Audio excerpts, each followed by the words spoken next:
Esta é a história de João, um homem de 35 anos que cresceu em uma pequena fazenda no interior de Minas Gerais. Após 15 anos vivendo na capital, ele retorna à propriedade da família após a morte do pai para decidir o destino das terras. O que deveria ser apenas uma visita rápida se transforma em uma jornada emocional de redescoberta de suas raízes, enfrentando memórias dolorosas da infância, conflitos familiares não resolvidos e a difícil escolha entre a vida moderna que construiu e o legado rural que sempre tentou esquecer. Entre lembranças da infância simples, tradições perdidas e a sabedoria rústica que só quem viveu no interior conhece, João precisa reconciliar dois mundos completamente diferentes e descobrir quem realmente é. O cheiro bateu em mim como um soco no estômago assim que desci do carro. Terra molhada, misturada com esterco de gado e aquele aroma doce do capim que crescia livre pelos pastos. 15 anos. 15 longos anos desde a última vez que tinha pisado nesta propriedade e meu corpo ainda reconhecia cada nota daquele perfume rural que me fazia voltar no tempo instantaneamente. Fiquei parado ali, na frente do portão de madeira descascada que meu pai nunca se deu ao trabalho de pintar, olhando para a casa onde nasci e cresci. A estrutura continuava a mesma. Paredes de adobe, telhado de barro vermelho meio torto, a varanda larga com os pilares de eucalipto que meu avô havia cortado com as próprias mãos. Mas tudo parecia menor do que eu lembrava. Muito menor. A casa, que na minha memória de criança era um palácio, agora se mostrava pelo que sempre foi. Uma construção simples, honesta, marcada pelo tempo e pelo suor de gerações da minha família. O reboco estava descascando em alguns pontos. Havia telhas quebradas e a cerca de arame farpado que delimitava o terreiro estava bamboleando em vários lugares. Minha mãe apareceu na porta da cozinha, enxugando as mãos no avental florido que ela usava desde que eu me entendia por gente. Dona Conceição. Aos 68 anos, ainda tinha aquele jeito decidido de andar, os ombros erguidos, o queixo empinado. Mas eu conseguia ver a fragilidade nos seus olhos, a tristeza que ela tentava esconder desde que papai morreu 3 semanas atrás. João, ela disse, e a voz embargou um pouco. Achei que não ia mais vir. Caminhei até ela, pisando na mesma terra batida que tinha pisado descalço tantas vezes quando criança. Cada passo ressuscitava uma lembrança. Eu correndo atrás das galinhas, tentando pegar manga no pé que ficava do lado da casa, levando bronca por ter sujado a roupa boa na terra vermelha que grudava em tudo. Desculpa a demora, mãe.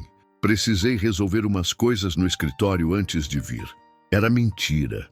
Eu tinha simplesmente adiado essa viagem o máximo que consegui. Desde o telefonema dela me avisando sobre a morte do papai, eu vinha inventando desculpas para não voltar. Reuniões importantes, clientes exigentes, prazos inadiáveis. Tudo para não ter que enfrentar este lugar e tudo o que ele representava. Ela me abraçou e eu senti o cheiro familiar do sabonete de erva doce que ela usava, misturado com o perfume de alecrim que ela sempre colocava na gaveta da roupa. Era como se o tempo não tivesse passado. Por um momento, eu voltei a ser aquele menino de 10 anos que se agarrava na barra da saia dela sempre que trovejava forte demais. Ele perguntou por você até o último dia, ela disse baixinho, ainda me abraçando. Ficava falando que queria ver como você estava, se estava comendo direito. Engoli em seco. Papai, Osvaldo, o homem mais teimoso que eu já conheci na vida, mas que nunca deixou faltar nada em casa. Trabalhava de sol a sol, tinha as mãos mais calejadas que já vi e nunca reclamava. Nem quando as chuvas atrasavam e a plantação ficava comprometida. Nem quando o gado adoecia e ele tinha que vender as vacas leiteiras para pagar as dívidas. Ele simplesmente voltava para a terra e recomeçava. Cadê o Zé Carlos? Perguntei, tentando mudar de assunto. Meu irmão mais novo sempre foi o filho que ficou. Enquanto eu fui para Belo Horizonte estudar e nunca mais voltei direito, ele assumiu as rédeas da propriedade aos 25 anos. Está nos pastos do fundo verificando os bezerros. Disse que volta na hora do almoço. Ela me soltou e me olhou de cima a baixo. Você emagreceu, João? Está comendo direito? Era típico da minha mãe. Mesmo no meio do luto, se preocupando se eu estava me alimentando bem. Eu, um homem de 35 anos, executivo de uma empresa de tecnologia, morando num apartamento de 3 quartos em um dos bairros mais valorizados da capital. Mas para ela, eu ainda era o João que saía para a escola às 6 da manhã, carregando a mochila de pano, e voltava com os joelhos ralados de tanto brincar no pátio. Estou comendo sim, mãe. É só o estresse do trabalho mesmo. Mentira de novo. Eu mal estava conseguindo dormir direito há semanas. Desde que ela ligou dando a notícia, uma angústia tinha se instalado no meu peito e não saía mais. Uma mistura de culpa, saudade e uma sensação estranha de que eu tinha perdido algo muito importante sem nem perceber. Entramos na casa e foi como viajar no tempo. A sala continuava com os mesmos móveis de quando eu era criança. O sofá de corino marrom, a estante de madeira com os porta-retratos empoeirados, a televisão pequena em cima da mesinha de centro. Nas paredes, as mesmas fotografias de sempre. Meu avô na época em que a fazenda era maior. Minha primeira comunhão. Meu irmão no dia da formatura do ensino médio. Mas o que mais me chamou a atenção foi o que não estava ali. A cadeira de balanço do papai, posicionada estrategicamente para ele poder ver tanto a televisão quanto a varanda, havia sumido. O espaço vazio ao lado da estante onde ficava a viola dele também estava escancarado. Onde estão as coisas do papai? Perguntei. Minha mãe parou no meio da sala e suspirou fundo. Guardei tudo no quarto dele. Ainda não consegui mexer direito. Ela se virou para mim e eu vi as lágrimas que ela vinha segurando desde que cheguei. João, eu preciso conversar com você sobre a fazenda. Pronto. Era isso. Era por isso que ela tinha insistido tanto para eu vir. Não era só saudade ou luto. Era sobre o futuro da propriedade. Sobre o que fazer com os 50 hectares que meu avô tinha comprado ainda jovem, que meu pai tinha cuidado a vida inteira e que agora ficavam sem dono. Mãe, vamos conversar sobre isso com calma. Acabei de chegar. Não, João, não posso mais esperar. Ela se sentou no sofá e fez sinal para eu sentar ao lado dela. Seu irmão quer ficar com tudo. Diz que vai cuidar da terra, continuar o que seu pai começou. Mas eu sei que ele sozinho não vai dar conta. A propriedade está precisando de muito investimento e vocês sabem que eu não entendo nada dessas coisas de negócio. Olhei pela janela para o pasto onde algumas vacas pastavam tranquilamente. Lá no fundo, conseguia ver a cerca que dividia nossa propriedade da do vizinho, o velho Sebastião, que provavelmente ainda acordava às 4 da manhã para tirar leite. Algumas coisas nunca mudam no interior. E o que você quer que eu faça, mãe? Quero que você volte para casa, João. As palavras saíram dela como um tiro, diretas, sem rodeios, carregadas de uma esperança que me assustou. Como assim voltar? Voltar para ficar, para ajudar seu irmão, para continuar o que gerações da nossa família construíram aqui. Ela pegou na minha mão. Você estudou, tem conhecimento, sabe lidar com essas coisas modernas. Junto com o Zé Carlos, vocês poderiam modernizar a fazenda, fazer ela crescer de novo. Eu tinha certeza de que essa conversa ia acontecer, mas não imaginei que seria tão direta, tão logo. 15 anos morando na cidade, 15 anos construindo uma carreira, uma vida, uma identidade completamente diferente da que eu tinha aqui. E ela queria que eu simplesmente largasse tudo e voltasse para ordenhar vaca e plantar milho. Mãe, você sabe que não é tão simples assim. Eu tenho uma vida em Belo Horizonte. Tenho meu trabalho, meu apartamento. Tem namorada? Ela perguntou, com aquele jeito direto que só mãe de interior tem. A pergunta me pegou desprevenido. Não, eu não tinha namorada. Tinha terminado com a Patrícia há 6 meses e desde então estava focado só no trabalho. Mas não era esse o ponto. Não é sobre isso, mãe. É que minha vida está lá agora. Eu construí tudo lá. Ela ficou em silêncio por um momento, olhando para as próprias mãos. Mãos marcadas pelo trabalho, pelas décadas cuidando da casa, da horta, dos filhos. Mãos que me consolaram quando eu chorava por ter levado bronca na escola, que me alimentaram, que me abençoavam toda vez que eu saía de casa. Sabe o que seu pai me disse antes de morrer? Ela perguntou, sem me olhar. Ele disse que o erro dele foi ter deixado você ir embora, que ele deveria ter conversado mais com você, ter mostrado que você podia ser alguém sem precisar abandonar suas raízes. Senti um aperto no peito. Papai nunca foi muito de conversar sobre sentimentos. Era um homem prático, de poucas palavras, que demonstrava amor através das ações. Saber que ele tinha pensado isso nos últimos momentos dele me deixou com um peso enorme na consciência. Ele sabia que você não era feliz na cidade, João. Uma mãe sente essas coisas e um pai também sente. Toda vez que você ligava, eu ouvia na sua voz que alguma coisa estava faltando. Será que ela estava certa? Eu realmente era feliz em Belo Horizonte? Tinha um emprego bem remunerado, um apartamento bonito, saía para bares e restaurantes legais nos fins de semana. Mas quando foi a última vez que eu tinha acordado realmente empolgado para começar o dia? Quando foi a última vez que eu tinha sentido que estava fazendo alguma coisa que realmente importava? O som de uma moto se aproximando interrompeu meus pensamentos. Zé Carlos estava voltando para o almoço. Pensa no que eu falei, meu filho, minha mãe disse, se levantando. Não precisa decidir hoje, mas pensa com o coração, não só com a cabeça. Ela foi para a cozinha, provavelmente para esquentar o almoço, e eu fiquei ali na sala, olhando para aquelas fotografias na parede.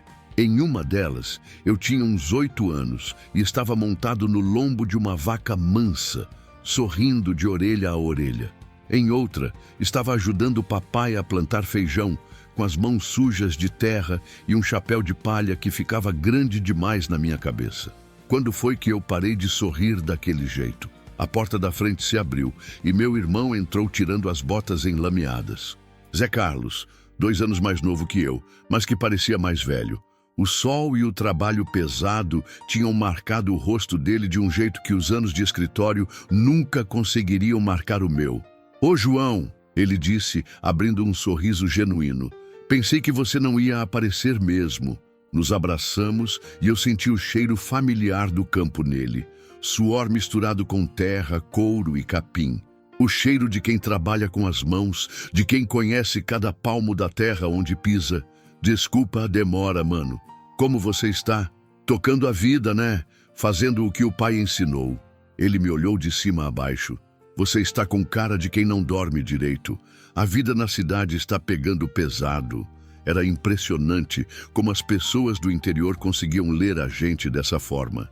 Como se vissem através das máscaras que a gente aprende a usar na cidade. Está meio corrida mesmo. Mãe já conversou com você sobre a fazenda? Ele perguntou, indo direto ao ponto. Conversou. E aí, o que você acha?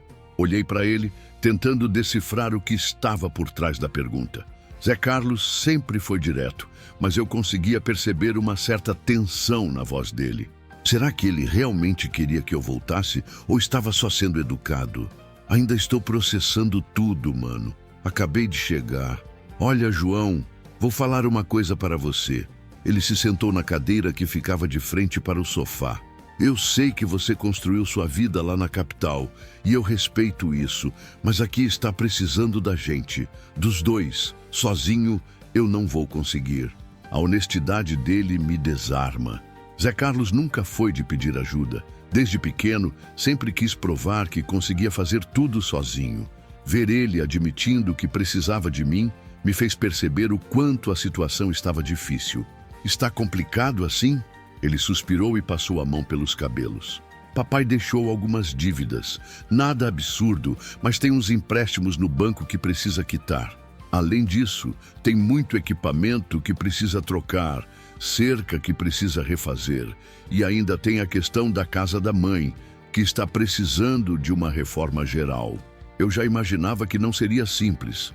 Papai sempre foi muito reservado com relação às finanças da propriedade. nunca deixava a gente se envolver muito com essas questões. Dizia que era responsabilidade dele. Quanto está devendo?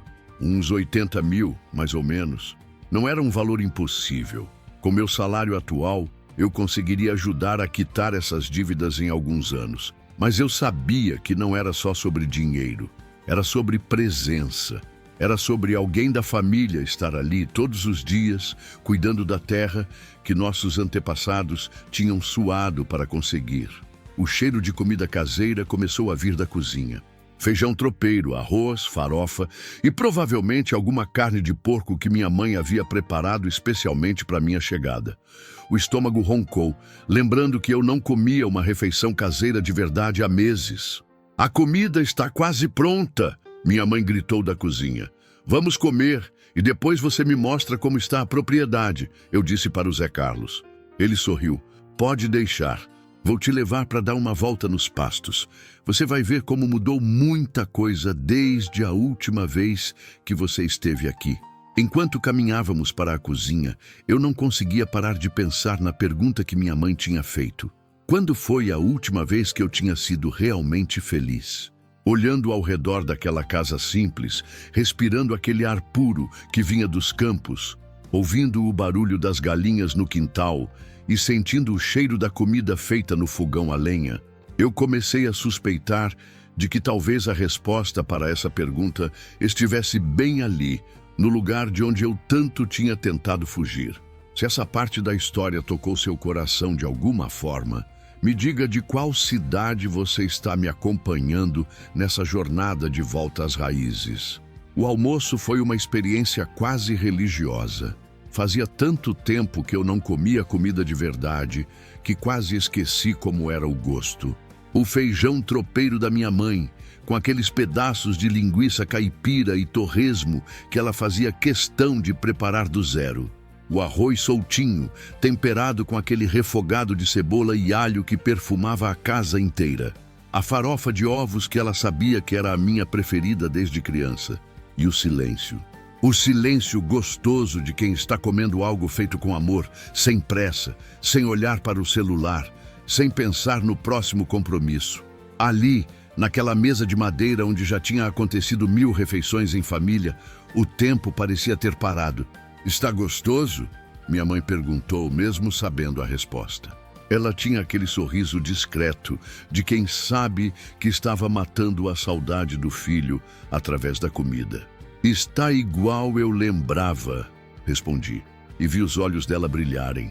Zé Carlos comia em silêncio, mas eu notei que ele me observava de vez em quando, como se tentasse decifrar alguma coisa. Talvez tentando entender se eu realmente estava considerando a possibilidade de voltar ou se já tinha decidido que ia embora de novo. "Depois do almoço, quero que você vá no quarto do papai", minha mãe disse, quebrando o silêncio. "Tem algumas coisas lá que ele guardava, coisas suas. Coisas minhas? Você vai ver." Terminamos de comer e ela insistiu para que eu não ajudasse a lavar a louça.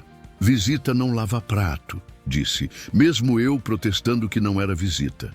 Mas eu sabia que era inútil discutir. Algumas tradições do interior são inquebráveis. Zé Carlos acendeu um cigarro de palha na varanda e eu me juntei a ele. O sol de início de tarde estava forte, mas a sombra da casa deixava o ambiente fresco. Dali, conseguíamos ver quase toda a propriedade. Os pastos verdejantes, o curral, onde algumas vacas ruminavam preguiçosamente, a horta da minha mãe, que continuava impecável mesmo aos 68 anos. "Lembra quando a gente subia naquele pé de manga ali para roubar fruta?" ele disse, apontando para uma árvore frondosa no meio do pasto. "Lembro, e lembro da surra que levamos quando a mãe descobriu. Rimos juntos e por um momento foi como se os 15 anos que nos separavam tivessem desaparecido. Éramos só 2 irmãos relembrando as travessuras da infância. "João, posso te fazer uma pergunta?" "Claro. Você é feliz lá em Belo Horizonte?" A pergunta veio direta, sem rodeios. Era o jeito do Zé Carlos mesmo. Sempre foi assim, direto ao ponto, sem floreios. Fiquei um tempo em silêncio, olhando para o horizonte. Como responder uma pergunta dessas? Felicidade é uma palavra tão complexa. Eu tinha sucesso profissional, estabilidade financeira, independência. Mas felicidade é complicado, mano. Complicado como? Ah, sei lá. Às vezes eu acordo de manhã, olho pela janela do meu apartamento e vejo só prédios. Prédios, carros, pessoas correndo. Todo mundo sempre com pressa para chegar em algum lugar, mas ninguém parece realmente satisfeito quando chega. Ele deu uma tragada longa no cigarro. E você? Está satisfeito quando chega? Pensei na pergunta. Quando foi a última vez que cheguei em casa e me senti realmente em casa? Quando foi a última vez que acordei ansioso para começar o dia, não por causa dos compromissos, mas por causa das possibilidades? Não sei, Zé. Às vezes sinto que estou vivendo a vida que era esperado que eu vivesse, sabe? Estudei, me formei, consegui um emprego bom, moro num bairro legal, mas não sei se é isso que eu realmente quero. E o que você realmente quer? Essa era a pergunta de R$1 milhão, não era? O que eu realmente queria? Fazia tanto tempo que eu não parava para pensar nisso que nem sabia mais. Não faço ideia. Ficamos em silêncio por alguns minutos, só observando a vida acontecer ao nosso redor. Uma galinha pastando no terreiro, um passarinho cantando na goiabeira, o vento balançando as folhas do eucalipto. Vida simples, mas vida real. Vem, quero te mostrar uma coisa, Zé Carlos disse, apagando o cigarro. Caminhamos até o fundo da propriedade, passando pela cerca que papai tinha consertado pela última vez há alguns anos. Chegando no pasto dos fundos, meu irmão parou e apontou para um canto específico. Lembra dali? Olhei na direção que ele apontava e senti um arrepio na espinha. Era a árvore. A grande gameleira onde eu costumava subir quando queria ficar sozinho. Meu refúgio secreto quando as coisas ficavam difíceis em casa, quando levava bronca na escola, quando me sentia incompreendido pelo mundo. Claro que lembro. Papai preservou ela. Mesmo quando precisou derrubar outras árvores para ampliar o pasto, ele fez questão de manter essa. Dizia que era a árvore do João. Caminhamos até lá e eu toquei no tronco grosso, sentindo a textura familiar da casca rugosa.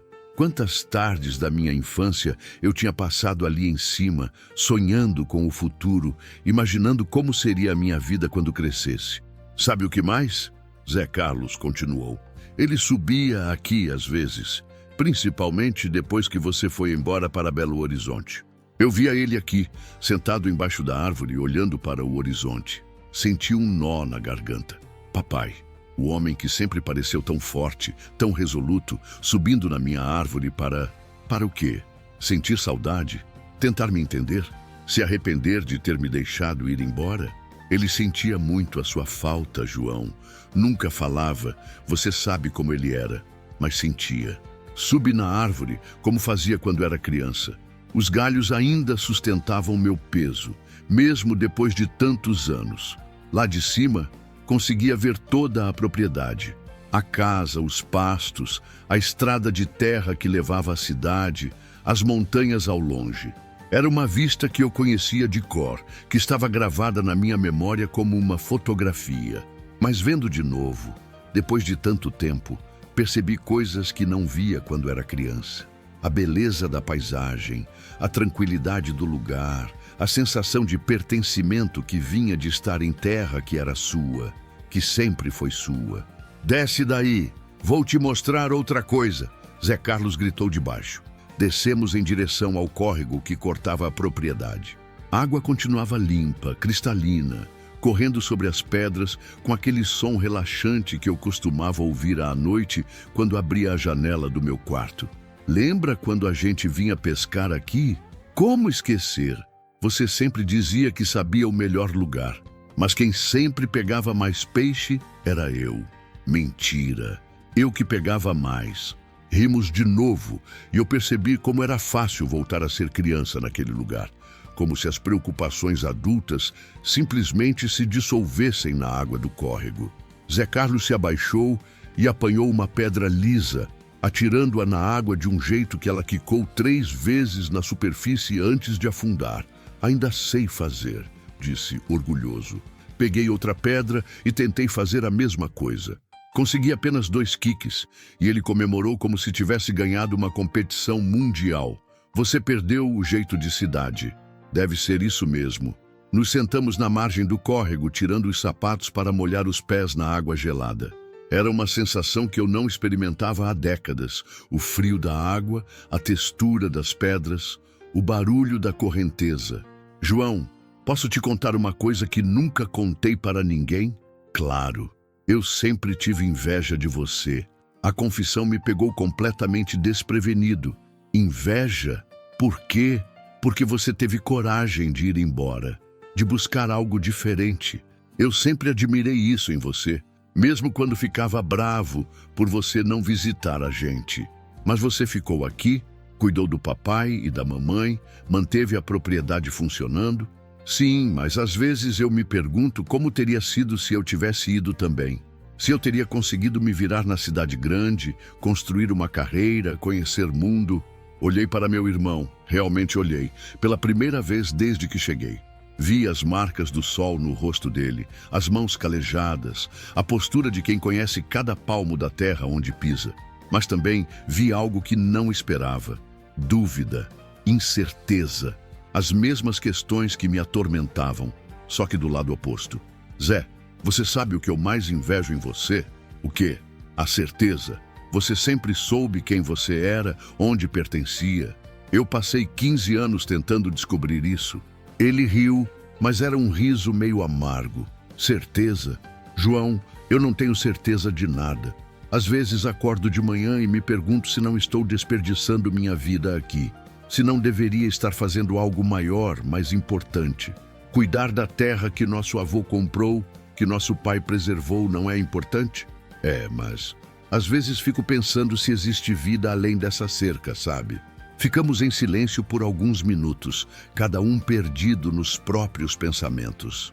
Era engraçado como 2 irmãos, criados no mesmo lugar, pelos mesmos pais, podiam ter perspectivas tão diferentes sobre a vida.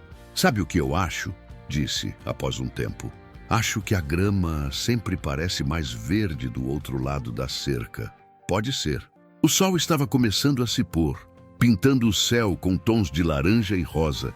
Era um pôr do sol do interior, sem prédios no horizonte, sem poluição, sem nada para atrapalhar a vista. Pura beleza natural. Vamos voltar, Zé Carlos disse. A mãe deve estar preparando o café da tarde. Voltamos caminhando devagar, aproveitando os últimos minutos de claridade. No caminho, passamos pelo curral onde papai passava horas cuidando do gado, pelo galpão onde ficavam os equipamentos agrícolas, pela cerca que ele fazia questão de consertar pessoalmente, mesmo quando já estava ficando mais velho. Cada canto daquele lugar contava uma história, nossa história, a história da nossa família. João, minha mãe nos chamou da varanda quando chegamos perto da casa. Vem aqui, quero te mostrar uma coisa. Entramos na casa e ela me levou até o quarto que tinha sido do meu pai. Era um quarto simples, uma cama de casal, um guarda-roupa de madeira, uma cômoda com alguns objetos pessoais. Mas o que chamou minha atenção foi uma caixa de sapato em cima da cama. O que é isso, mãe? Abre e vê. Abri a caixa com cuidado e o que vi me deixou sem palavras. Eram cartas, dezenas de cartas que eu tinha escrito para meus pais ao longo dos anos, desde as primeiras, quando ainda estava na faculdade, até as mais recentes. Papai tinha guardado todas. Peguei uma aleatoriamente e li. Queridos pais, espero que estejam bem. Aqui está tudo correndo bem na faculdade. As provas estão difíceis, mas estou me esforçando. Com saudades de vocês e da comida da mamãe. João. Era uma carta simples, escrita à mão, de quando eu ainda estava no primeiro ano da faculdade. Mas ver ela ali, preservada com tanto cuidado, me emocionou profundamente. Ele lia todas de novo sempre que chegava correspondência nova sua, minha mãe disse. Dizia que era o jeito dele de matar a saudade. Folhei outras cartas, vendo minha própria caligrafia evoluir ao longo dos anos, lendo pedaços da minha vida que eu mesmo tinha esquecido. Pequenos detalhes sobre a faculdade, sobre os primeiros empregos, sobre as dificuldades de se adaptar à vida na cidade. No fundo da caixa, encontrei algo que me surpreendeu ainda mais. Fotos. Fotos minhas que eu nem sabia que eles tinham.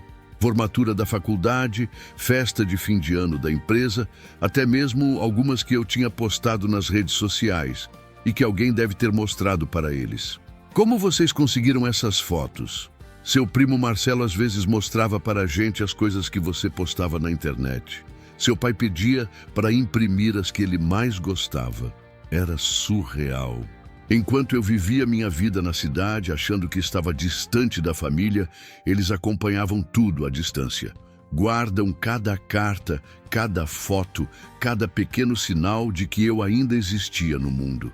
Tem mais uma coisa, ela disse, tirando um caderno de dentro da gaveta da cômoda. Era um caderno de capa dura, meio velho, com várias páginas escritas à mão. A caligrafia era do meu pai. O que é isso? É uma espécie de diário. Ele começou a escrever depois que você foi embora. Lê algumas páginas. Abri o caderno numa página aleatória. 15 de março de 2018. João ligou hoje.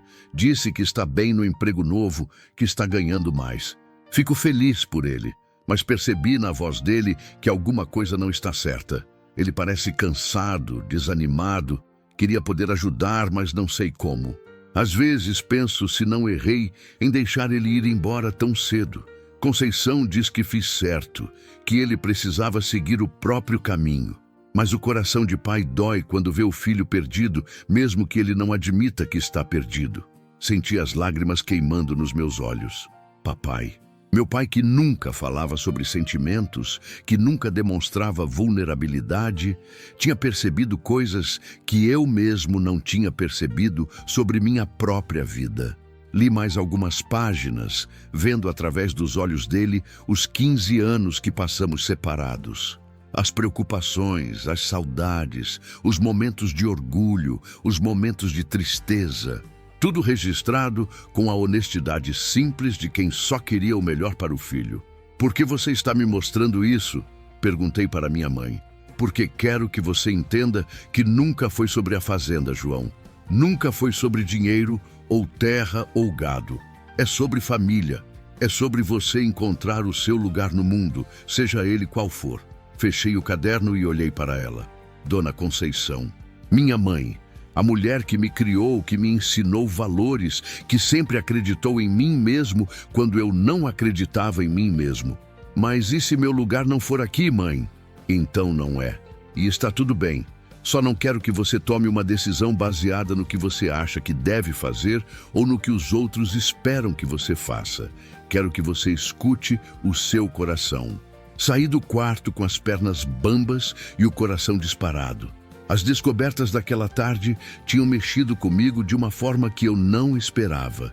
Ver o quanto meu pai se importava, o quanto ele acompanhava minha vida à distância, o quanto ele se preocupava com minha felicidade.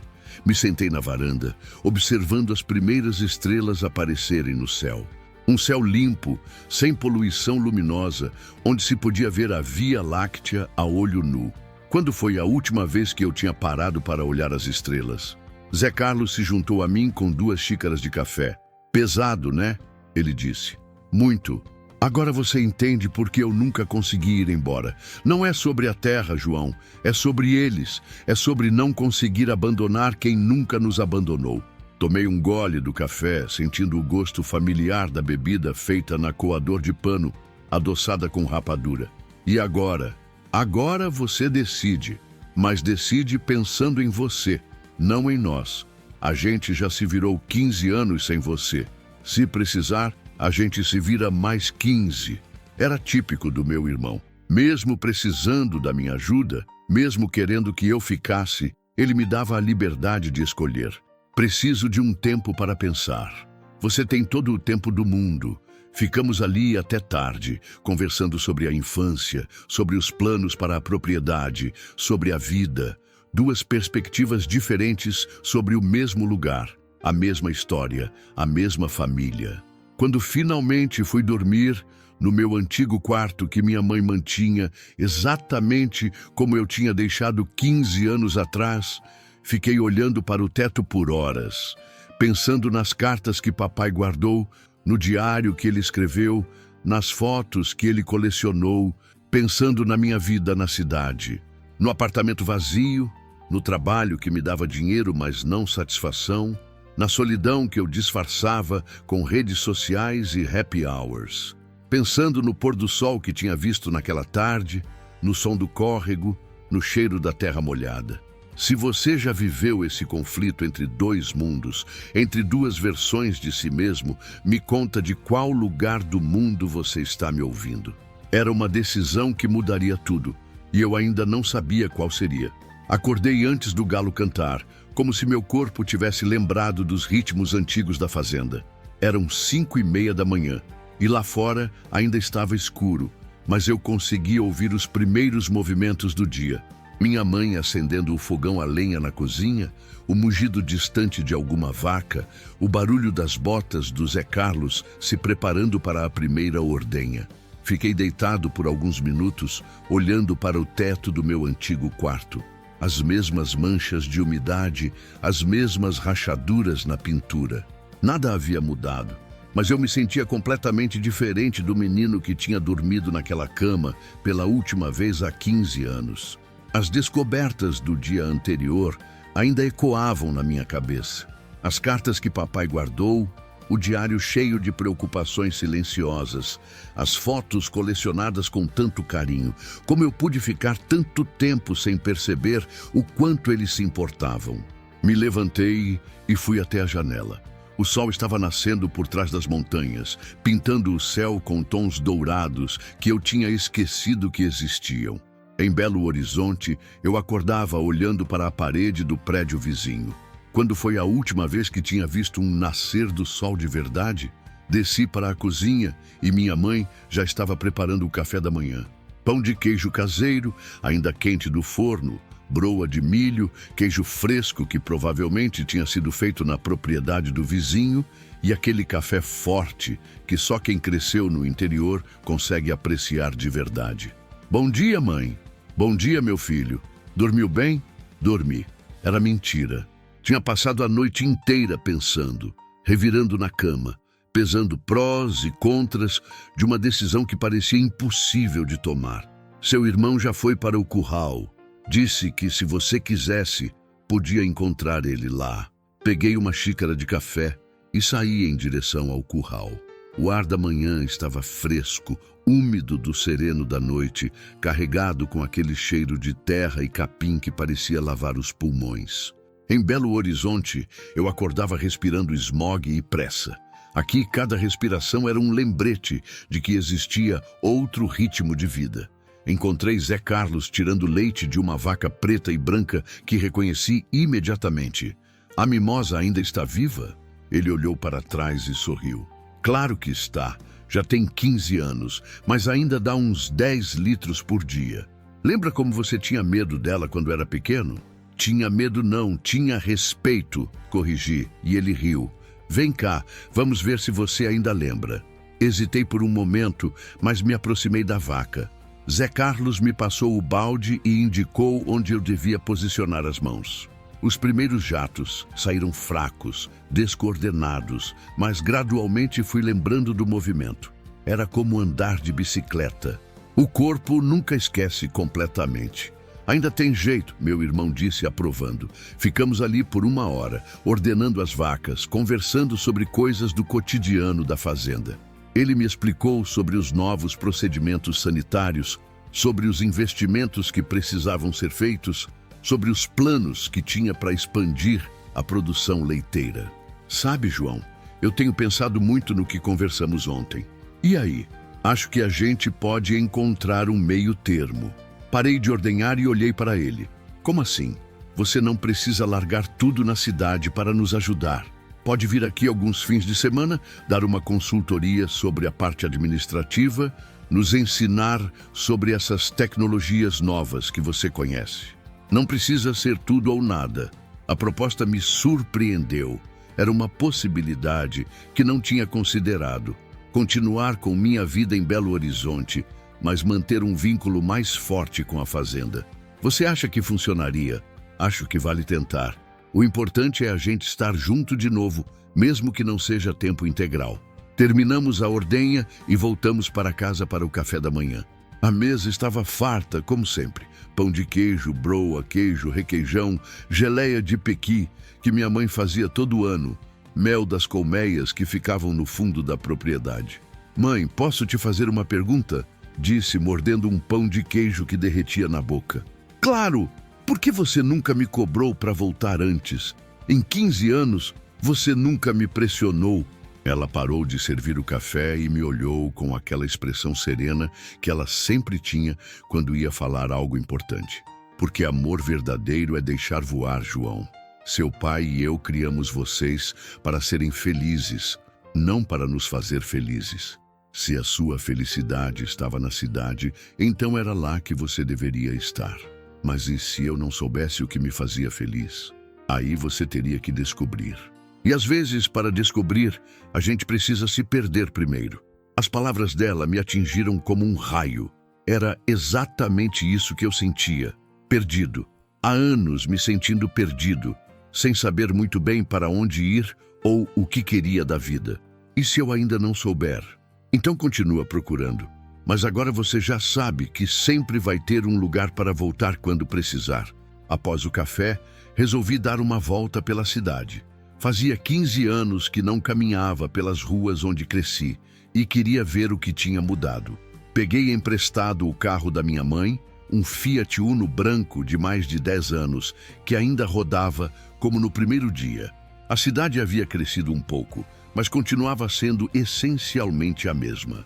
A praça central, com a igreja do século XVIII, as casas coloniais, o mercado municipal onde minha mãe comprava as coisas que não produzia em casa.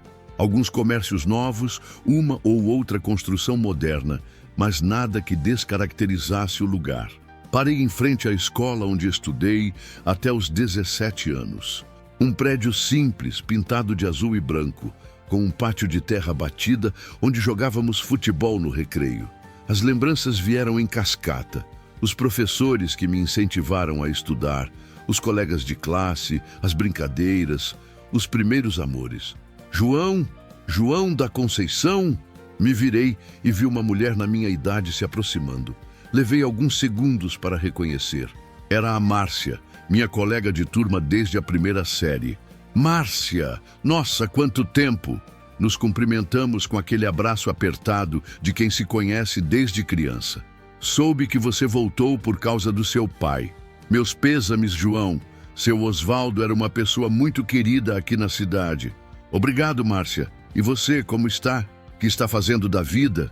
"Ah, estou aqui mesmo, né? Me casei com o Roberto. Você lembra do Roberto, da turma do Zé Carlos? Temos 2 filhos, ele trabalha no banco, eu dou aula aqui na escola mesmo. E está feliz?" A pergunta saiu meio sem pensar, mas ela sorriu. "Sabe que estou? Nunca tive grandes ambições assim, mas tenho uma vida boa. Os meninos estão crescendo saudáveis, a gente tem nossa casinha, final de semana vai pescar no açude. É uma vida simples, mas é nossa." Conversamos por alguns minutos. Ela me contou sobre outros colegas de turma, quem ficou, quem saiu, quem voltou. E em todas as histórias havia uma constante. As pessoas que ficaram pareciam ter uma tranquilidade, uma satisfação com a vida que eu raramente via nas pessoas da cidade grande. "João, posso te falar uma coisa?" "Claro, você sempre foi o mais inteligente da turma. Todos nós sabíamos que você ia longe e ficamos orgulhosos quando soubemos do seu sucesso na capital. Mas agora, te vendo aqui de novo, você parece o quê? Cansado. Como se tivesse carregado o mundo nas costas por muito tempo." Ela tinha razão. Eu me sentia cansado, não fisicamente, mas emocionalmente. Cansado de correr atrás de metas que não sabia se eram minhas, de tentar impressionar pessoas que talvez nem se importassem comigo, de viver uma vida que parecia mais uma performance do que uma experiência real. "Às vezes eu penso que a gente confunde sucesso com felicidade", disse. "É verdade. Aqui no interior a gente aprende cedo que as duas coisas nem sempre vêm juntas." Me despedi da Márcia e continuei caminhando pela cidade. Parei no açude, onde costumávamos pescar nos fins de semana. na pracinha onde tinha levado meu primeiro fora aos 14 anos, na sorveteria onde comprava picolé com o dinheiro que ganhava ajudando o papai na fazenda. Cada lugar despertava uma lembrança, e em todas elas eu via um menino que sonhava em conquistar o mundo, mas que encontrava alegria nas coisas mais simples. Um peixe fisgado no anzol, um gol marcado no campinho de terra, uma conversa com os amigos embaixo da amendoeira da praça. Quando voltei para casa, já era meio-dia. Minha mãe estava preparando o almoço e eu ofereci ajuda. Deixa eu descascar essas batatas para a senhora. Você não precisa, eu quero. Sentamos na cozinha, descascando batatas e conversando. Era uma atividade tão simples, mas havia algo de meditativo nela. O movimento repetitivo das mãos, a conversa despretensiosa, a sensação de estar contribuindo para algo concreto, palpável. Mãe, quando eu era criança, a senhora achava que eu era feliz aqui. Ela parou de descascar e me olhou. Achava. Você era uma criança alegre, curiosa, sempre com 1000 perguntas na cabeça, sempre inventando brincadeiras novas. Por que pergunta isso? Às vezes eu fico pensando se não perdi essa alegria no caminho. A alegria não se perde, João. Ela só fica escondida às vezes, debaixo de tantas preocupações e obrigações que a gente vai acumulando na vida adulta. E como faz para encontrar de novo? Acho que volta para o básico. Lembra do que realmente importa, do que te fazia feliz, antes de você começar a se preocupar com o que os outros iam pensar. À tarde, ajudei Zé Carlos a consertar uma cerca que tinha sido danificada por uma tempestade recente. Era trabalho braçal, simples, mas havia algo de satisfatório em usar as mãos para resolver um problema concreto. No escritório, eu passava horas mexendo em planilhas, em relatórios, em apresentações que às vezes pareciam não ter impacto real no mundo. Aqui, cada estaca fincada, cada arame esticado tinha um propósito claro e imediato. Você tem jeito para isso, meu irmão disse, vendo eu martelar uma estaca com precisão. É que nem andar de bicicleta, né? O corpo lembra. João, posso te fazer uma pergunta meio pessoal? Pode. Você tem amigos de verdade em Belo Horizonte? A pergunta me pegou desprevenido. Amigos? Tinha colegas de trabalho com quem saía às vezes. Tinha contatos nas redes sociais, mas amigos de verdade, pessoas com quem podia contar na dificuldade, com quem podia ser completamente eu mesmo. É complicado na cidade grande, respondi, evitando uma resposta direta. Aqui você tem o pessoal da nossa turma, tem os vizinhos, tem a família toda, tem gente que te conhece desde que você nasceu, que se importa de verdade com você. Ele tinha razão. Durante minha visita à cidade pela manhã, várias pessoas vieram falar comigo, perguntar como eu estava, demonstrar carinho genuíno. Na capital, eu podia passar dias sem conversar com ninguém, além dos colegas de trabalho e do porteiro do prédio. Não é só sobre relacionamentos, né? Continuei. É sobre pertencimento, sobre saber qual é o seu lugar no mundo. Exato. E o seu lugar não precisa ser onde você nasceu, mas precisa ser onde você se sente em casa. Terminamos de consertar a cerca quando o sol já estava se pondo. Ficamos ali por alguns minutos, admirando o trabalho feito, vendo o gado pastando tranquilamente no campo protegido. Sabe o que é engraçado? Disse. O quê? Em 15 anos de trabalho na cidade, eu nunca tive essa sensação de completude, de ver um problema e resolvê-lo completamente, de começar algo de manhã e terminar à tarde, vendo o resultado concreto do meu esforço. É a diferença entre trabalhar com coisas abstratas e trabalhar com coisas reais. Zé Carlos respondeu. Não é que um seja melhor que o outro, mas para algumas pessoas, essa conexão com o concreto é importante. Voltamos para casa na hora do jantar.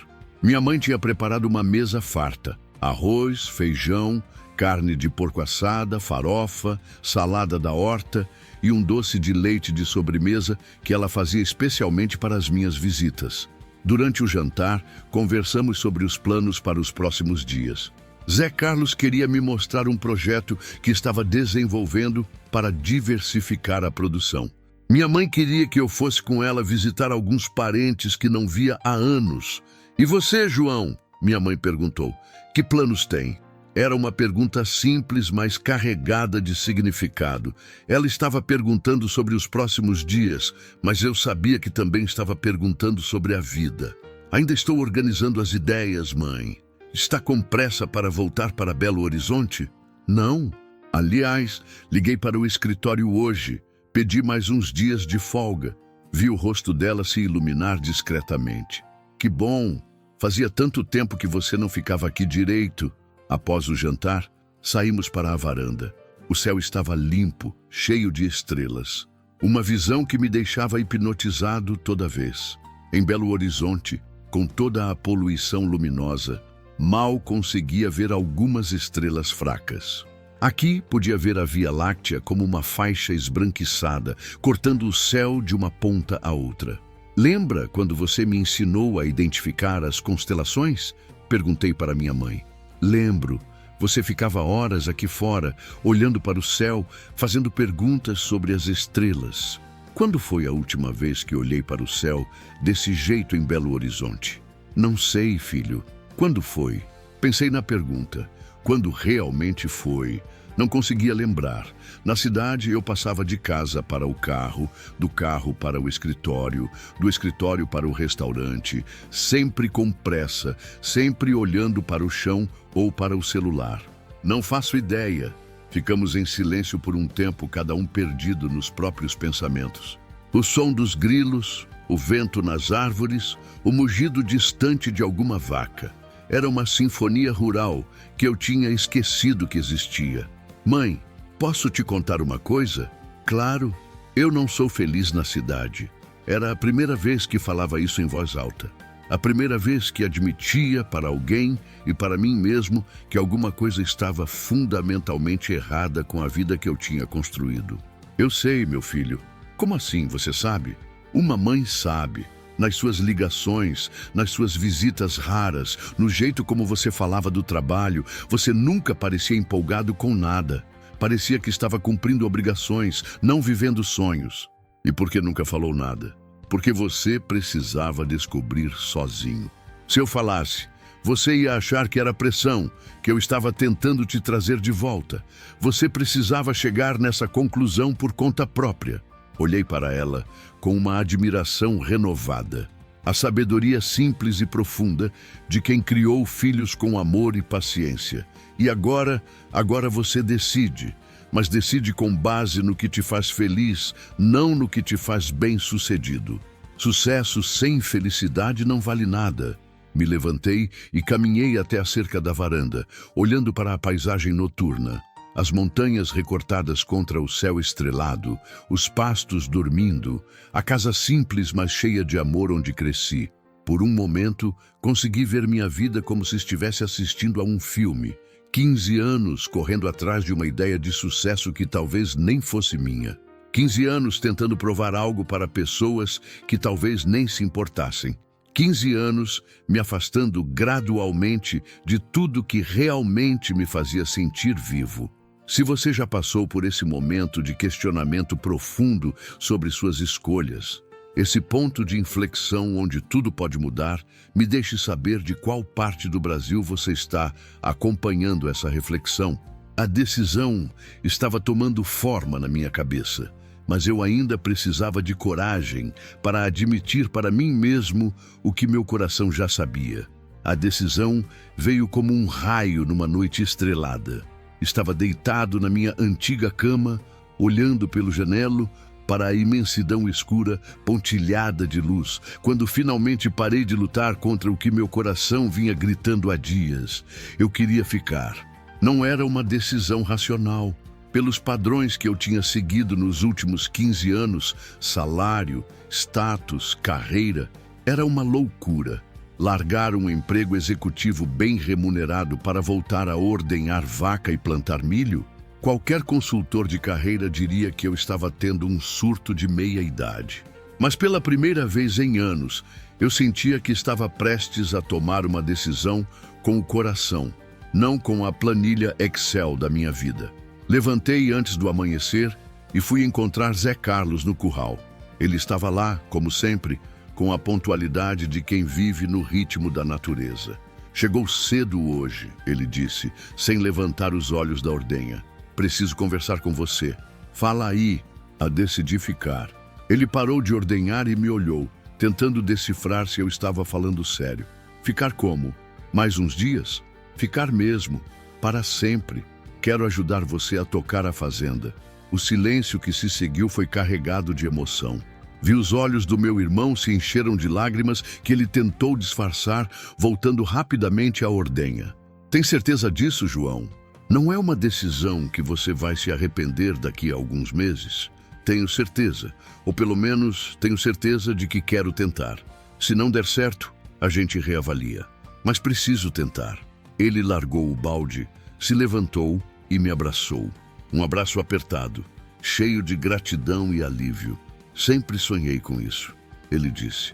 Sempre achei que juntos a gente podia fazer essa fazenda crescer de uma forma que sozinho eu nunca conseguiria. Então vamos fazer crescer. Terminamos a ordenha juntos e eu senti uma sensação estranha. Parecia que estava começando o primeiro dia da minha nova vida, ou talvez da minha vida real. Contamos para minha mãe durante o café da manhã. Ela não demonstrou surpresa, apenas sorriu daquele jeito discreto dela e disse: sabia que você ia chegar nessa conclusão. Uma mãe sente essas coisas. Como assim, sabia?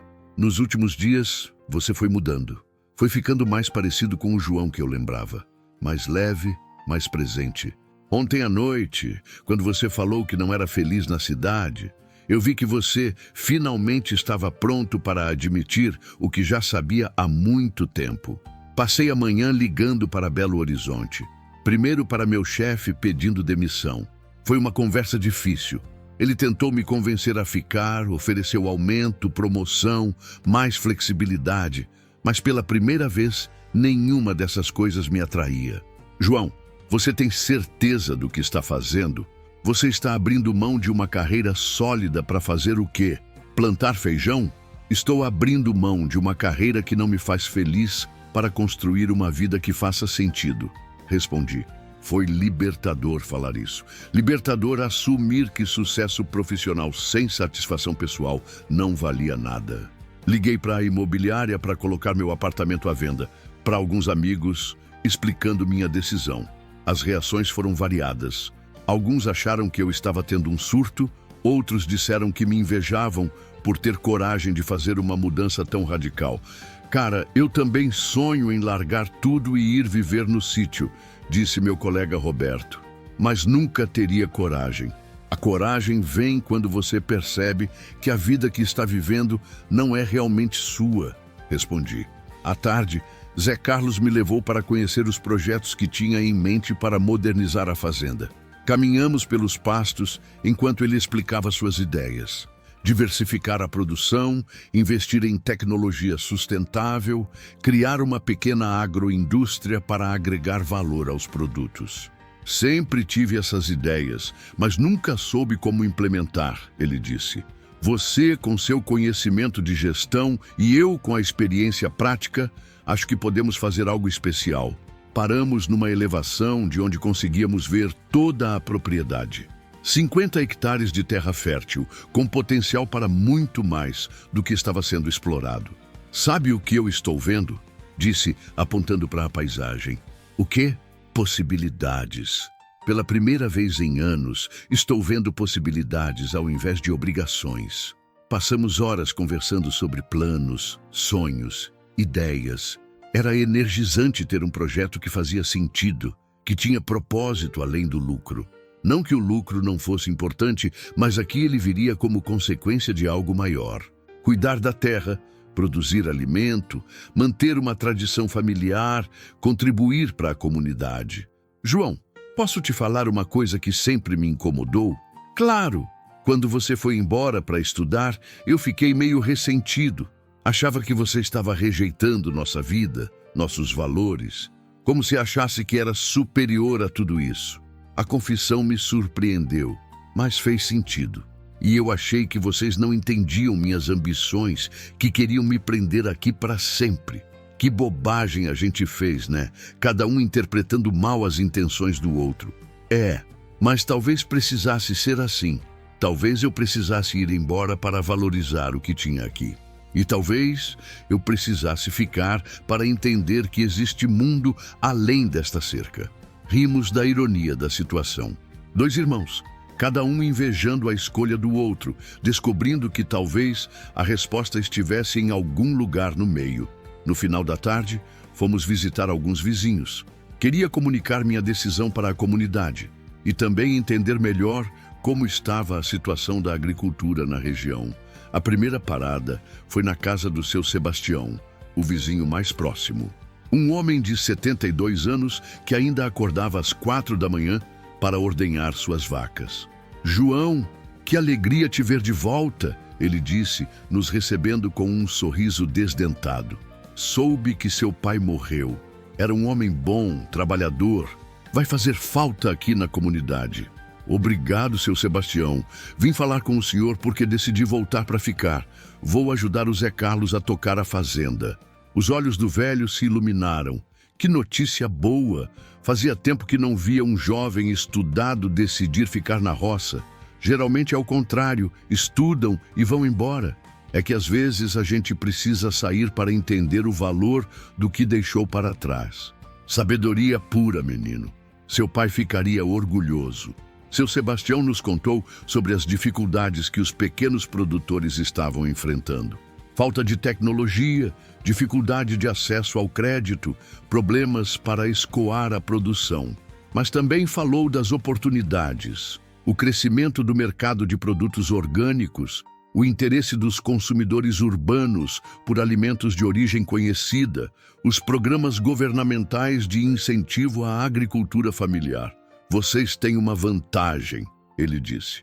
Tem terra boa, tem conhecimento técnico e agora tem também conhecimento de negócios.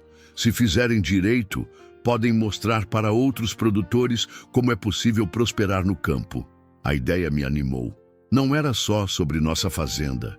Era sobre ser parte de um movimento maior de revitalização do interior, de demonstração de que era possível ter uma vida próspera e satisfatória longe dos grandes centros urbanos. Visitamos mais 3 propriedades e em todas ouvimos histórias similares. Produtores mais velhos, preocupados com a sucessão familiar, jovens indo embora para as cidades, terras sendo vendidas para grandes corporações. Vocês estão nadando contra a corrente, disse Dona Maria, uma senhora de 65 anos que tocava sozinha uma pequena propriedade depois que o marido morreu. Mas às vezes é preciso alguém nadar contra a corrente para mostrar que é possível. Voltamos para casa no final da tarde, com a cabeça fervilhando de ideias e possibilidades. A sensação era completamente diferente de qualquer projeto que eu tinha tocado na cidade. Aqui, cada decisão tinha impacto real, imediato, concreto. Sabe o que mais me anima? Disse para Zé Carlos, enquanto caminhávamos em direção à casa. O quê? A sensação de que estou construindo algo que vai durar. Na cidade, eu trabalhava em projetos que tinham prazo para acabar, metas trimestrais, resultados anuais. Aqui estou pensando na próxima geração, nos próximos 20, 30 anos. É a diferença entre ter um emprego e ter um legado. Durante o jantar, conversamos sobre os próximos passos. Eu precisava voltar a Belo Horizonte para resolver pendências.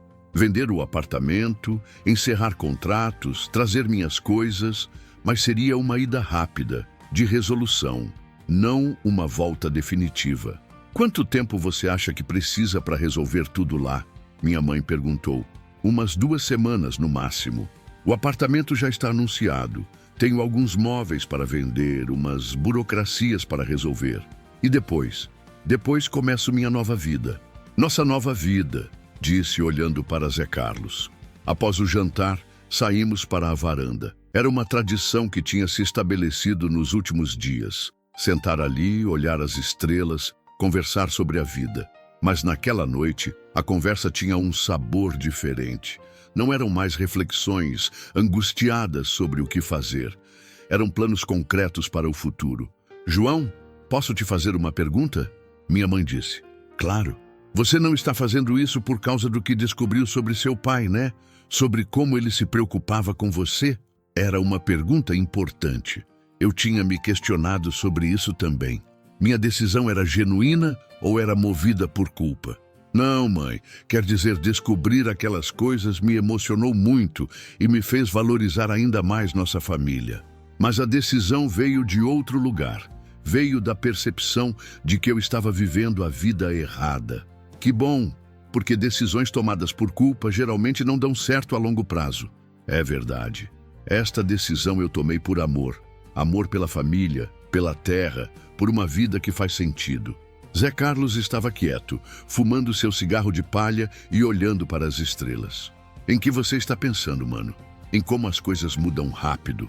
Há uma semana, eu estava aqui sozinho, me perguntando se ia conseguir manter a fazenda funcionando. Hoje, estou aqui com meu irmão, fazendo planos para expandir, para inovar, para construir algo especial. A vida é assim mesmo. Às vezes tudo muda numa conversa, numa decisão, num momento de coragem. Falando em coragem, ele disse me olhando. Eu te admiro, João. Não é fácil largar uma vida estabelecida para começar de novo aos 35 anos. Não estou começando de novo. Estou voltando para onde sempre pertenci. Ficamos ali até tarde, conversando, planejando, sonhando. Era uma sensação maravilhosa. Ter um futuro pelo qual se entusiasmar. Ter projetos que faziam o coração acelerar de empolgação ao invés de ansiedade. Quando finalmente fui dormir, pela primeira vez em anos, consegui relaxar completamente.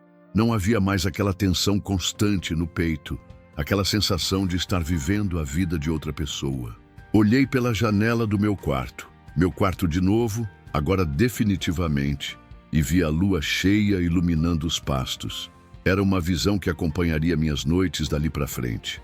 Não mais a luz artificial dos postes iluminando a rua do meu prédio em Belo Horizonte. Pensai no dia seguinte, quando começaria efetivamente a colocar a mão na massa. Aprender, ou reaprender, os aspectos práticos da vida rural. Trabalhar junto com Zé Carlos para desenvolver os projetos que tínhamos conversado. Contribuir para que nossa pequena propriedade se tornasse um modelo de agricultura familiar próspera e sustentável.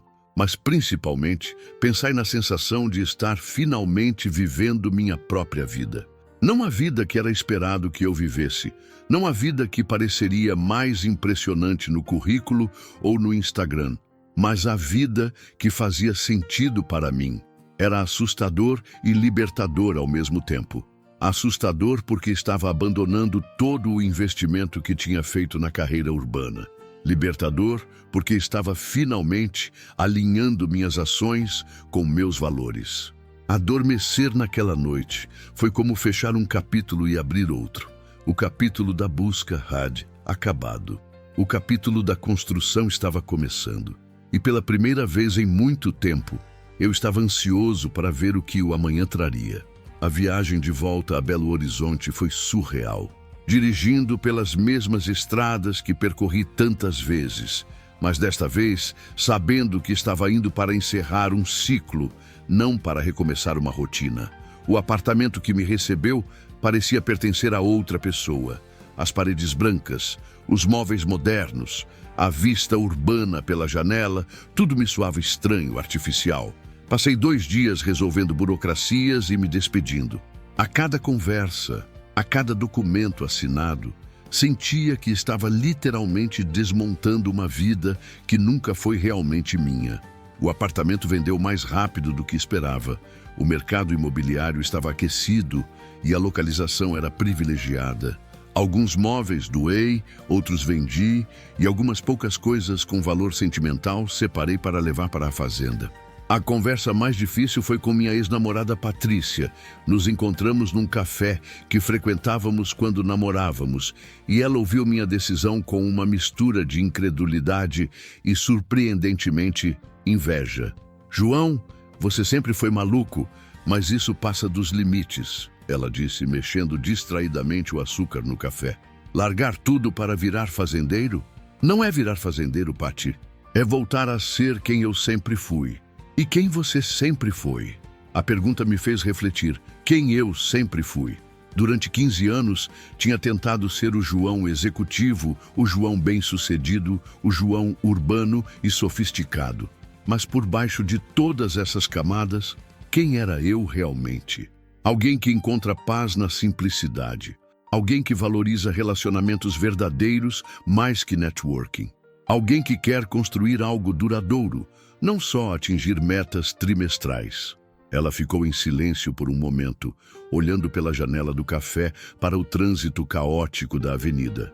Sabe de uma coisa? Eu te invejo, disse finalmente. Invejo sua coragem de jogar tudo para o alto e recomeçar. Quantas pessoas têm essa coragem? Você poderia fazer o mesmo, Pati. Ninguém está obrigado a viver uma vida que não escolheu. Ah, João, é fácil falar. Você tem a fazenda da família para voltar. Eu tenho o quê? Se largar meu emprego, vou fazer o quê da vida? Era verdade. Eu tinha o privilégio de ter um lugar para onde voltar, uma rede de segurança familiar. Nem todos têm essa opção. Mas você pode buscar algo que faça mais sentido para você, mesmo aqui na cidade. Talvez sua decisão me inspire a repensar algumas coisas na minha vida também. Nos despedimos com um abraço afetuoso. Não havia mais romantismo entre nós, mas havia carinho e respeito mútuo. E talvez, pela primeira vez, honestidade completa sobre quem éramos realmente. A volta para a fazenda foi triunfal na simplicidade. Cheguei num final de tarde dourado, com o carro carregado de caixas contendo os fragmentos da minha vida urbana que decidira preservar. Alguns livros, fotografias, algumas roupas e um notebook que seria fundamental para modernizar a gestão da propriedade. Minha mãe me recebeu com aquele sorriso discreto que escondia uma alegria profunda. Zé Carlos estava no pasto, mas veio correndo quando ouviu o barulho do carro. E aí, voltou mesmo? Ele perguntou, meio brincando, meio testando se eu não tinha mudado de ideia. Voltei para ficar. Então vem, que tem muito trabalho esperando você. Os primeiros dias foram de adaptação física. Meu corpo, acostumado com ar-condicionado e cadeira ergonômica, estranhou o sol forte e o trabalho braçal. As mãos, macias de 15 anos de escritório, logo desenvolveram calos novos. Os músculos, dormentes de tanto sedentarismo, reclamaram das primeiras jornadas no campo, mas a cada dia que passava, sentia meu corpo lembrando, como se fosse um instrumento musical afinando gradualmente. Os movimentos ficaram mais naturais. A resistência foi aumentando e logo eu estava acompanhando Zé Carlos nas tarefas diárias, sem grandes dificuldades. Está voltando o jeito, ele disse, vendo eu manejar uma enxada com desenvoltura crescente. O corpo não esquece. Mais importante que a readaptação física foi a mental. Pela primeira vez em anos acordava sem ansiedade. Não havia e-mails urgentes esperando, reuniões para as quais me preparar, deadlines me pressionando. Havia o ritmo tranquilo, mas constante da natureza. Vacas para ordenhar, cercas para consertar, plantações para cuidar. Uma semana depois da minha volta definitiva, tivemos nossa primeira reunião de planejamento estratégico. Soava engraçado usar esse termo corporativo na cozinha da fazenda, mas era isso mesmo que estávamos fazendo, pensando no futuro de forma estruturada. Primeiro, precisamos entender exatamente nossa situação financeira, disse, abrindo uma planilha no laptop. Depois, definimos prioridades. O que precisa ser resolvido imediatamente, o que pode esperar e o que são investimentos para crescimento. Zé Carlos me passou todos os documentos. Extratos bancários, contratos de financiamento, recibos de vendas, despesas mensais. Passei horas organizando tudo, criando um panorama claro da situação. A boa notícia era que a situação não era desesperadora. As dívidas existiam, mas eram gerenciáveis. A propriedade gerava receita constante com a venda de leite e alguns produtos agrícolas. O problema era que não havia sobra para investimentos significativos. A primeira coisa que precisamos fazer é aumentar a produtividade, expliquei para Zé Carlos e minha mãe. Não adianta só trabalhar mais, temos que trabalhar de forma mais inteligente. Como assim? Minha mãe perguntou. Por exemplo, nossa produção leiteira poderia ser muito maior se melhorássemos a alimentação das vacas e implementássemos um controle de qualidade mais rigoroso. E podemos agregar valor ao leite produzindo queijo e outros derivados aqui mesmo. Os olhos de Zé Carlos se iluminaram. Sempre quis fazer isso, mas nunca soube como começar. Vamos pesquisar. Vamos visitar outras propriedades que já fazem. Vamos aprender. Passamos as semanas seguintes estudando, planejando, visitando. Fomos a uma fazenda modelo a 2 horas de distância, onde um produtor havia transformado uma propriedade similar à nossa num negócio próspero. Conversamos com técnicos da Emater, participamos de palestras sobre agricultura sustentável, conectamos com outros produtores da região. O que mais me impressionou foi descobrir uma comunidade inteira de pessoas tentando fazer exatamente o que estávamos fazendo. Modernizar a agricultura familiar, torná-la mais produtiva e sustentável, criar alternativas viáveis para que os jovens não precisassem abandonar o campo. Vocês não estão sozinhos nessa, disse Jorge, um engenheiro agrônomo que havia largado a vida na cidade 10 anos antes para tocar uma propriedade orgânica. Existe um movimento crescente de pessoas repensando a relação com o campo. Movimento como? Perguntei. Consumidores urbanos valorizando produtos de origem conhecida, jovens formados voltando para o interior, tecnologia facilitando a gestão e a comercialização, políticas públicas incentivando a agricultura familiar. É um momento favorável para quem quer investir no campo. As palavras dele me encheram de esperança e confirmaram minha intuição de que não estava nadando sozinho contra a corrente. Havia uma onda e eu estava surfando nela. Implementamos as primeiras mudanças gradualmente. Melhoramos a alimentação das vacas com ração balanceada e suplementação mineral. Reorganizamos os horários de ordenha para otimizar a produção. Investimos em equipamentos básicos para manter a qualidade do leite. Os resultados foram rápidos. Em 1 mês, a produção diária aumentou em 30%. A qualidade melhorou tanto que conseguimos um contrato melhor com o laticínio da região. Está funcionando, Zé Carlos disse, visivelmente empolgado, checando os números da semana. Se continuar nesse ritmo, em 6 meses estaremos quites com as dívidas. E aí partimos para a próxima fase, diversificação. A próxima fase envolvia o projeto que mais me empolgava, a pequena agroindústria caseira. Queijo artesanal, doce de leite, requeijão, iogurte, produtos que podíamos fazer aqui e vender diretamente ao consumidor, eliminando atravessadores e aumentando nossa margem de lucro. Minha mãe seria a peça fundamental nesse projeto. Ela sempre fez queijo e doce de leite para consumo próprio e tinha um talento natural para isso. A ideia era profissionalizar o que ela já sabia fazer. Será que vai dar certo? Ela perguntou meio receosa. Mãe, seu queijo é o melhor que já provei na vida. Se conseguirmos regularizar a produção e encontrar os canais de venda certos, vai ser um sucesso. Começamos pequeno. Uma produção semanal de alguns quilos de queijo e potes de doce de leite. Eu ficava responsável pela parte comercial. Criação da marca, registro dos produtos, busca de pontos de venda. Zé Carlos cuidava da produção do leite. Minha mãe supervisionava o processamento. Os primeiros clientes foram vizinhos e conhecidos da cidade. Depois, alguns restaurantes locais que valorizavam produtos artesanais. Gradualmente, fomos ganhando reputação na região. João, disse Dona Maria, uma cliente que comprava nosso queijo todas as semanas, vocês criaram uma coisa especial aqui. Este queijo tem gosto da minha infância, quando minha avó fazia em casa. Comentários como esse me faziam perceber que não estávamos só vendendo produtos.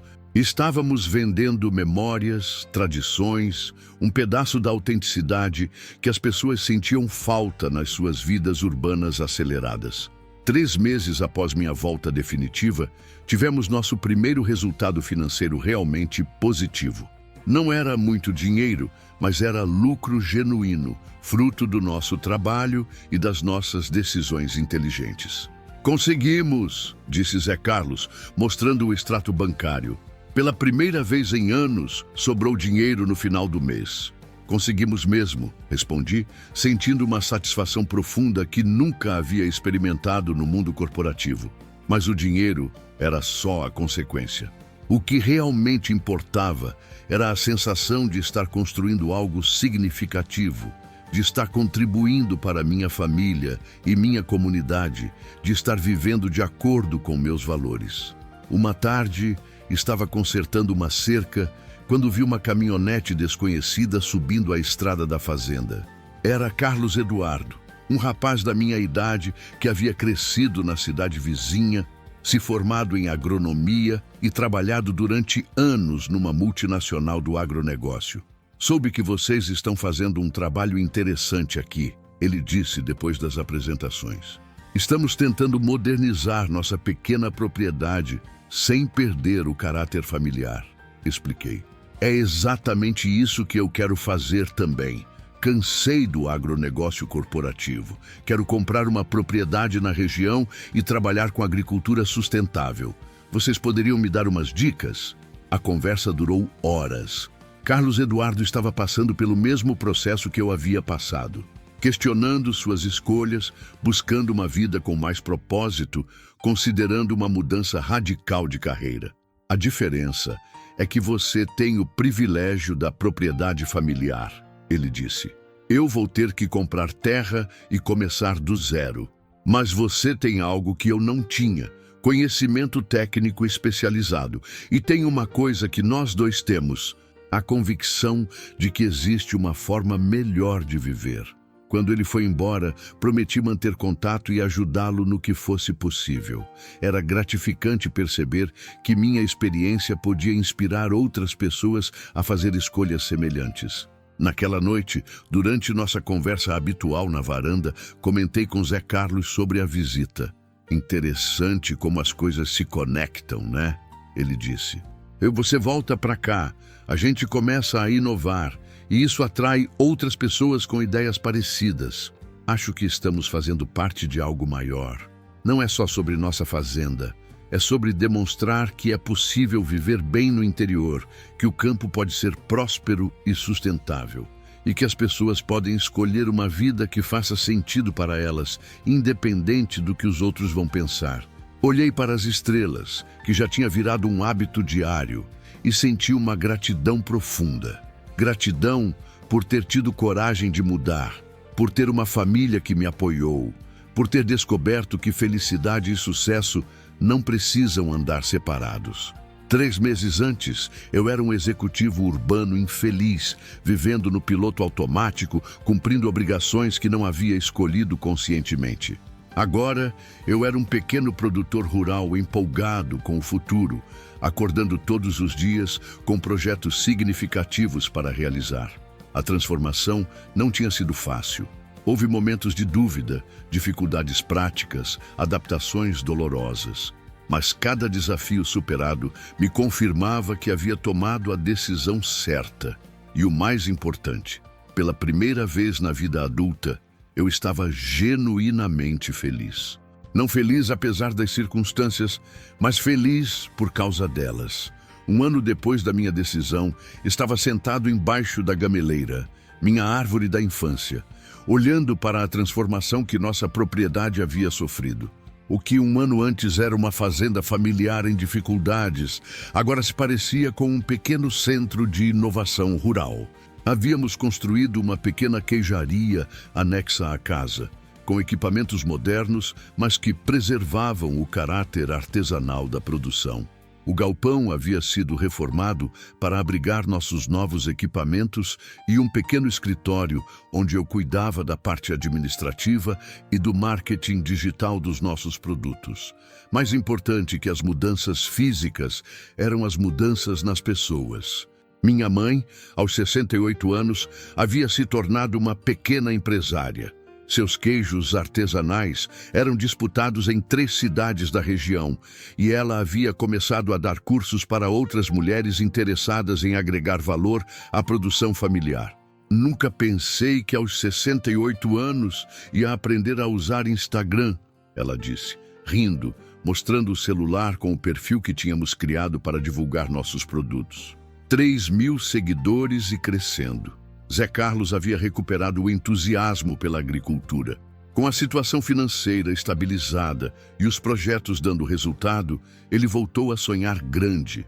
Estava estudando agricultura orgânica e já havia destinado 5 hectares para fazer a transição gradual para a produção sem agrotóxicos.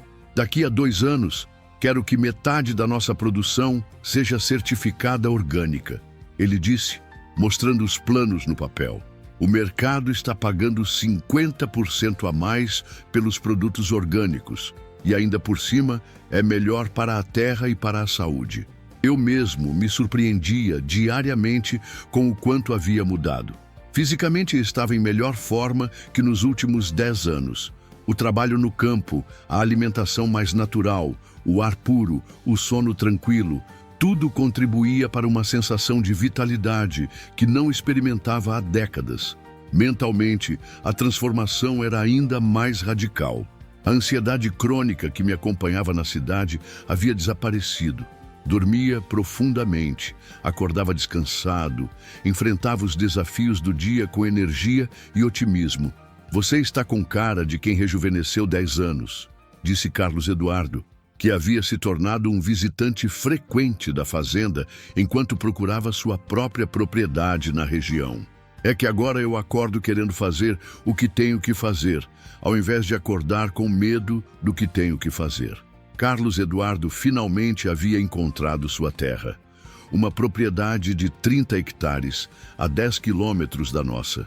Estava implementando um projeto ambicioso de agricultura regenerativa e, frequentemente, vinha buscar conselhos sobre gestão e comercialização. Vocês criaram um modelo, ele disse. Pequena propriedade familiar, mas com gestão profissional, tecnologia adequada e foco no mercado. É inspirador. A palavra inspirador me fez refletir. Durante meus 15 anos na cidade, nunca pensei que um dia poderia inspirar alguém. No máximo, invejava ou admirava outras pessoas. Agora, de alguma forma, nossa história estava inspirando outros a fazer mudanças semelhantes. Recebíamos visitas regulares de pessoas interessadas em conhecer nossa experiência.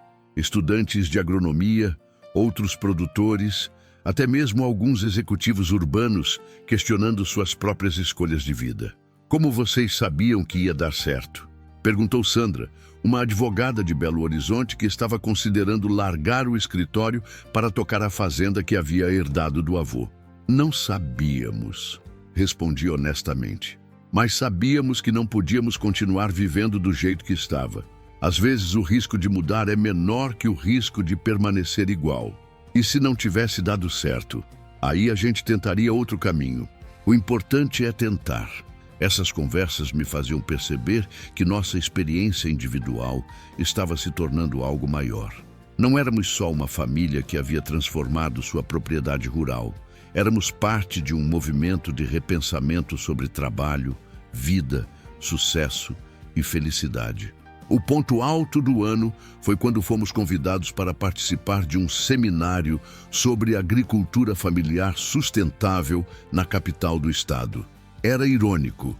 Eu, que havia fugido da cidade grande, estava voltando como palestrante para falar sobre a vida no campo. A transformação da nossa propriedade só foi possível porque juntamos conhecimento tradicional com gestão moderna. Expliquei para uma plateia de 200 pessoas. Minha mãe sabia fazer queijo, meu irmão conhecia a terra, eu trouxe conhecimento de administração e marketing. Sozinhos, nenhum de nós teria conseguido. A palestra repercutiu além do que esperávamos. Recebemos contatos de ONGs interessadas em replicar nossa experiência, de jornalistas querendo contar nossa história, de pesquisadores estudando casos de sucesso na agricultura familiar. Vocês viraram referência, disse o organizador do seminário. A história de vocês mostra que é possível ter qualidade de vida e prosperidade econômica no campo. Mas o reconhecimento mais importante veio de uma fonte inesperada. Era um domingo à tarde, quando uma caminhonete parou em frente à nossa casa. Desceu dela um homem na minha idade que não reconheci imediatamente. João, sou o Roberto, lembra de mim? Da sua turma da escola. Claro que lembrava. Roberto, o garoto tímido que sentava no fundo da sala, que sonhava em ser veterinário, mas havia ido trabalhar numa fábrica em São Paulo aos 18 anos. Roberto, cara, que surpresa! O que você está fazendo aqui? Vim te procurar. Soube da sua história pela Márcia e não acreditei. O João que saiu daqui para conquistar o mundo voltou para ser fazendeiro? Rimos juntos e eu o convidei para sentar na varanda. Ele me contou sua história. 20 anos trabalhando em fábricas, subindo na hierarquia, ganhando bem, mas se sentindo vazio. A cada ano que passava, mais distante dos sonhos de juventude. Quando a Márcia me contou que você havia largado tudo para voltar para a fazenda, achei que você tinha enlouquecido. Mas aí ela me mostrou uma matéria de jornal sobre vocês, suas redes sociais. Vi que estava dando certo e comecei a pensar, se o João teve coragem, por que eu não posso ter também? Coragem para quê? Para voltar para casa, para tentar realizar o sonho que abandonei há 20 anos. Roberto me contou que havia juntado dinheiro suficiente para comprar uma pequena propriedade e montar uma clínica veterinária na região. Queria atender pequenos produtores, contribuir para melhorar a saúde animal e, indiretamente, a qualidade de vida das famílias rurais. A diferença é que agora eu sei que não precisa ser uma escolha entre ter uma vida que faça sentido e ter estabilidade financeira. Vocês provaram que dá para ter os dois. A conversa com Roberto me emocionou profundamente. Perceber que nossa experiência estava influenciando pessoas a perseguir seus próprios sonhos me deu uma dimensão do impacto que uma decisão corajosa pode ter. Sabe, Roberto, quando eu decidi voltar, estava focado só em resolver meus próprios problemas.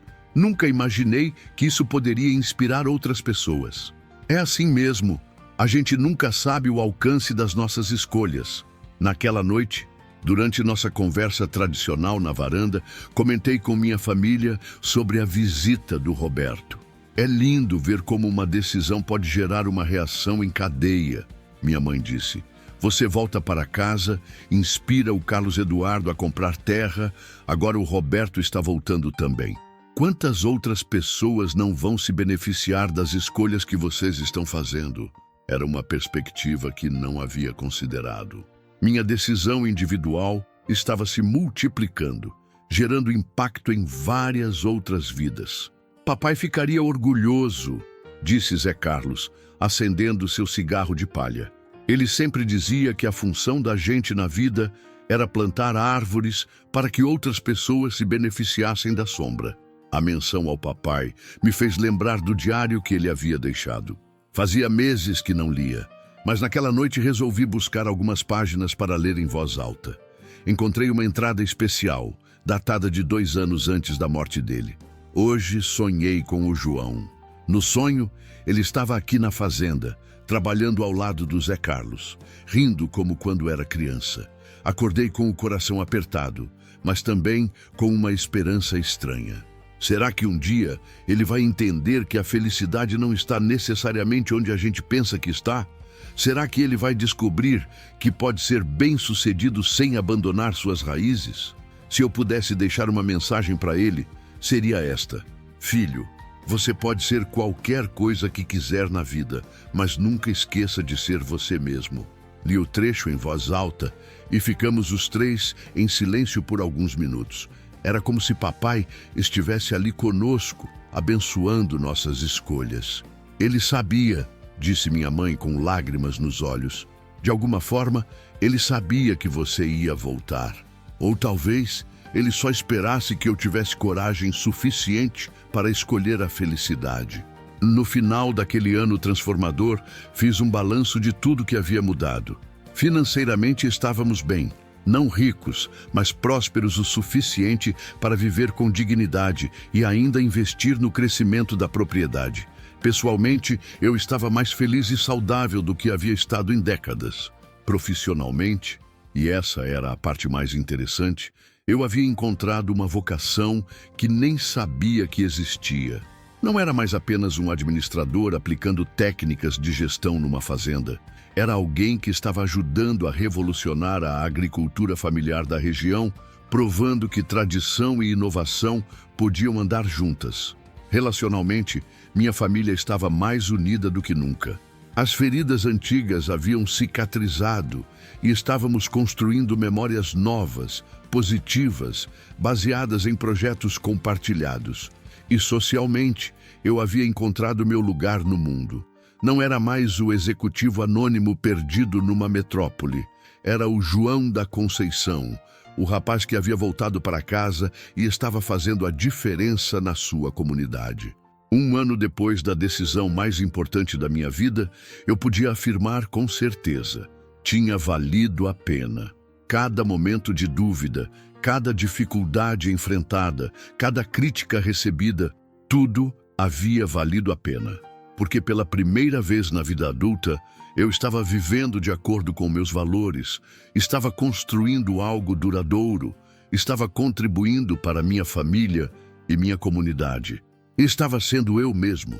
E se você chegou até aqui nesta jornada comigo, se essa história tocou seu coração de alguma forma, se ela te fez questionar suas próprias escolhas, ou te deu coragem para mudanças que você vem adiando, me conte de onde você está me ouvindo. Gostaria de saber para quantos lugares do mundo esta história de coragem e transformação conseguiu chegar. A vida é curta demais para ser vivida seguindo roteiros que não escrevemos. Às vezes, o maior risco não é mudar, é continuar igual. E às vezes, voltar para casa não é retrocesso, é reencontro com quem sempre fomos, por baixo de todas as máscaras que aprendemos a usar. Esta é minha história.